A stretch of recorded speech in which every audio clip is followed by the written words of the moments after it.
Pinche carro se viene despedorrando.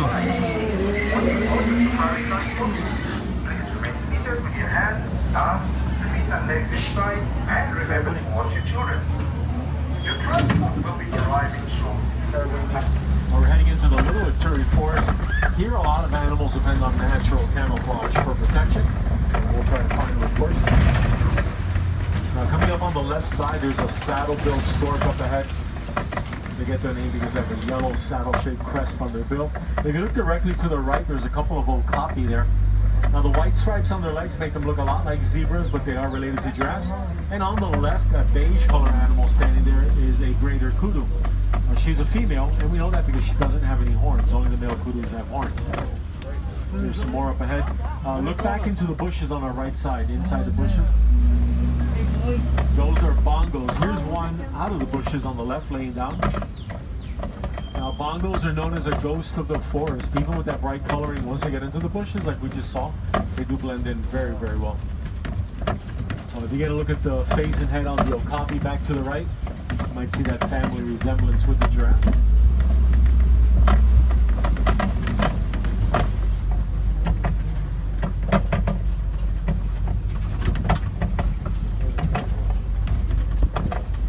All right, on the left, across the water, there's a black rhino laying there. Black rhinos can weigh about 3,000 pounds, fully grown, very endangered animals, only about 5,000 of them left in the entire world. The horns on rhinos are not actual horns, they're not attached to their skulls, and they're made of keratin, like our hair and fingernails, instead of bone. Now, those horns are the reason they're hunted, and we support several groups that are working really hard to educate people about not using rhino horn products. Hopefully, at some point in the near future, that poaching crisis will come to an end.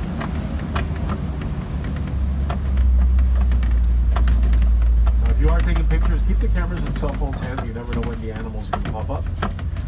It's also a picture of a giraffe, and it's a really cool picture of the tree. I'm trying to get a camera ready.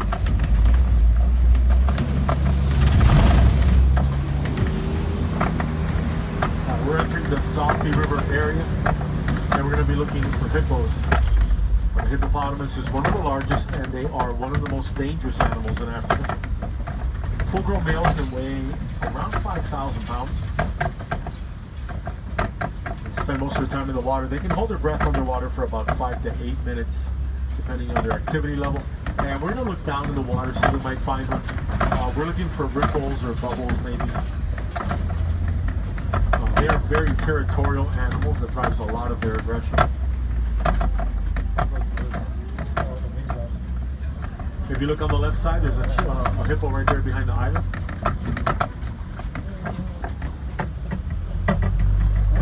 There's another one right here in front of the island. Now, hippos are pretty good swimmers, but they tend to run or walk underwater, and that does work for them. They move extremely well. And while they don't have a typical runner's body, they are really quick on land. They can run up to about 20 miles an hour. That is way faster than most of us if you're riding a bicycle. Pink-backed pelicans, they get their name from the color on their backs during their mating season. We're going to cross this bridge going poli-poli. That's Swahili, and it means very slow.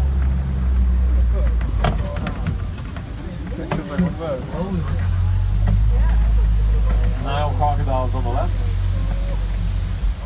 They're found all over sub-Saharan Africa, and they can reach well over 16 feet in length, fully grown.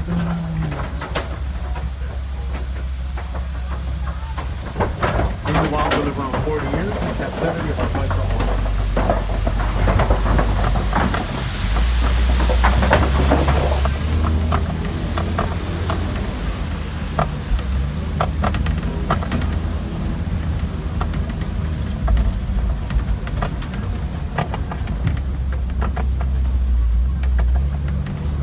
Just around the turn on the right side of the path, there is a baobab tree, also known as an upside-down tree. And if you look at the branches, you'll see they look a lot like tree roots, getting it that name. We're heading into the savannah, and some of the animals shape the landscape with their eating habits. Elephants push trees over for food. Giraffes, like the ones just ahead, eat the under canopy of the trees. Grazing animals will eat the grass. Now, all of that combined is a savannah that open with If you look at the under canopy of the trees out there, there's almost a straight line all the way across. That's as high up as a giraffes can reach with their mouth. Those trees are delicious to them, so they eat everything within their reach.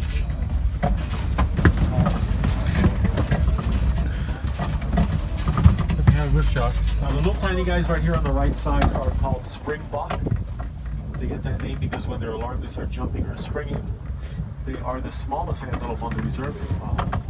Jump pretty far. It's called prongi. They're about 3 feet tall. Lots of giraffes back there. There's kind of all over the place right now. Giraffes are the tallest animals. They top out at around 20 feet. These are Maasai giraffes. They have this irregular kind of jagged pattern on their coat. A little further ahead, there are some Ankoli cattle. Check out the gigantic horns. Now, their horns are made of a honeycomb material inside, and blood flows inside it. They're like radiators. That regulates their temperature. Wow. African wild dogs on the left, also known as painted dogs. They look a little bit cuddly. They're not. They are the most successful predatory mammals in all of Africa, more than lions or cheetahs or hyenas. If you ever get a chance to hear them, they don't bark. They sound like squeaky toys. They're very, very cute. Wow. They should go over there and pat them. It's a trap.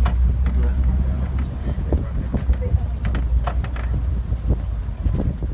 Bull Ankoli cattle coming up on the left. Look at the span of the horns on this guy. His horns are over 5 feet long each. Wow. Lots of wildebeest laying down. They get their name from the Afrikaans for wild beast, easy enough. During the wildebeest migration, some herds have been spotted numbering in the tens of thousands. And they can run well over 40 miles an hour.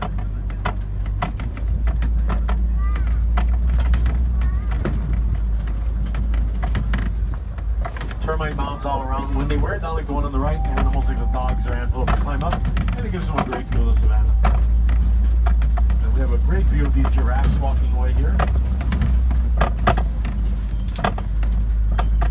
The one in front is a mature female. The one in back, a little bit younger, about 3 years old.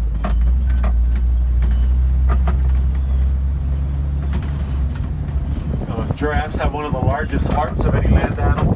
One of the highest regular blood pressures. You can imagine it's going to take a lot of pressure to get the blood flowing all the way up that long neck. Big male right here on the right. Now that is the largest giraffe on the reserve. Now you won't see this in documentaries, but giraffes love standing in front of trucks, so I guess we're going to have a little bit of traffic here. Hopefully they keep going all the way across the road, but there's a good chance that they're not. A group of giraffes standing around is called the Tower of Giraffes. If that group is on the move, it is a journey of giraffes.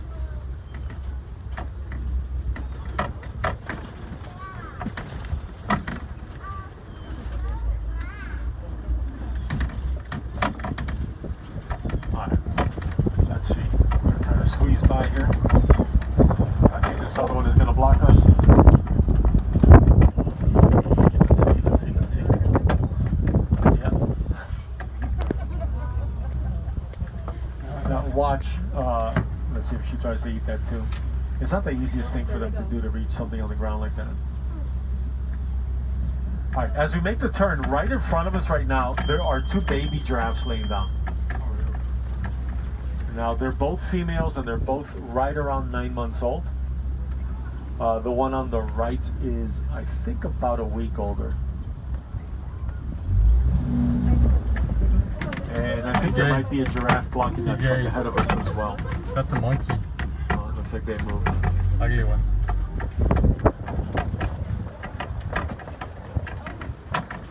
Those short horns on the giraffe are called ossicones. Dios, pendejas. They have a very long queen-head saltong, about 16 to 18 inches long on the adults, and she's coming back.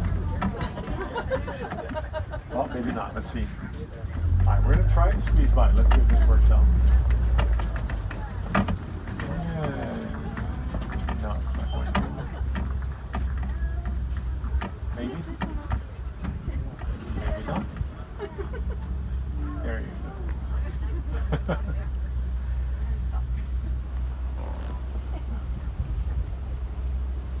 Now the funny thing is, there's no food, there's no water for them right there, but they get to block us.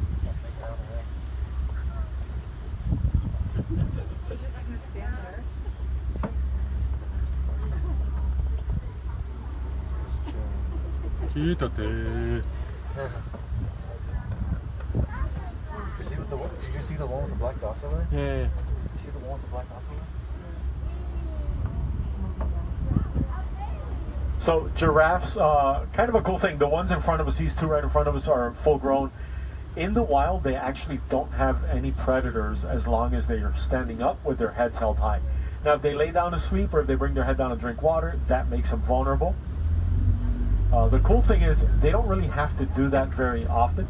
Giraffes can sleep standing up. They actually do that the majority of the time. And they can go for about 3 weeks without drinking any water at all. So if there's a predator around, they can just wait them out. And that same giraffe is still blocking our path. Quítate.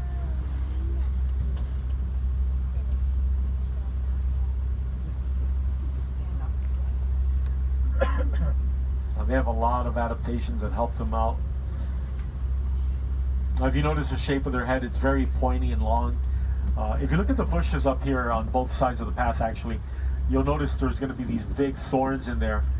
And that head design, that shape, allows them to reach really far in there and be able to get leaves without getting too much damage from those thorns.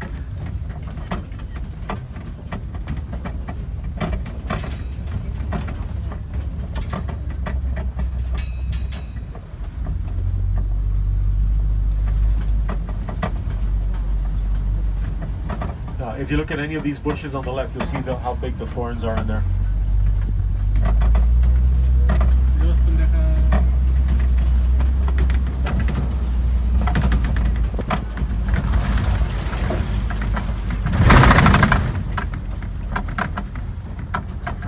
Alright, on the left there are mandrills, or the largest of the monkeys. Look at the base of these trees right here on the rocks. There's a few of them. They all have red and blue on their snouts. Think Rafiki. Rafiki is a mandrill. Look at the monkey right where the rope is hanging down. She's mom, and she's got a little tiny baby right in front of her. Her baby was born on April 10th, so a little bit over. If you're going to post that on social media, hashtag best safari driver ever, it's an option.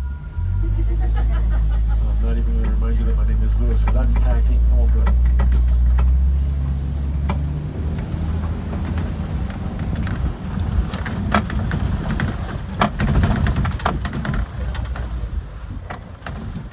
If you look back to the left, there's a couple of warthogs over there, one walking out right now. The largest burrowing mammals in Africa. They use their tusks for digging and for defending themselves. Again, ostrich in front of us. They are the largest birds. They are flightless, thank goodness for that. They can run up to about 40 miles an hour. Very powerful kick. They can actually take down a predator as big as a lion trying to catch it. Little guy back to the right with the horns is called a bontebok. And again, more rhinos.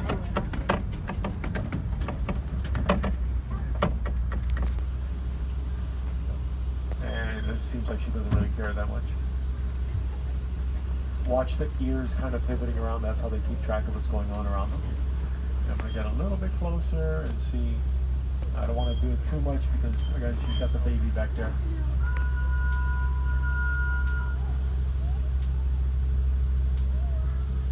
White rhinos average about 5,500 pounds, and they can run up to 35 miles an hour, which is pretty incredible for an animal that size.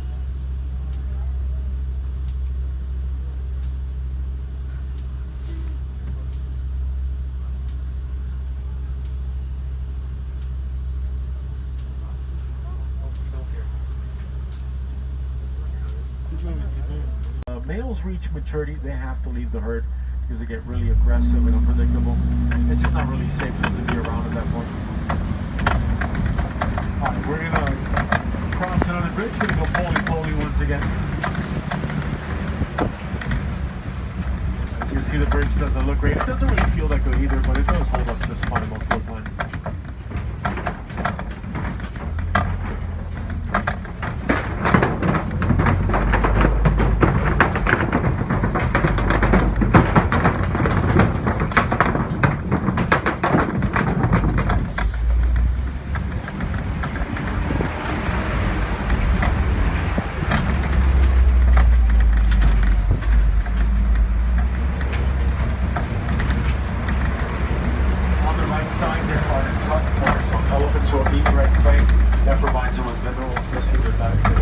airport.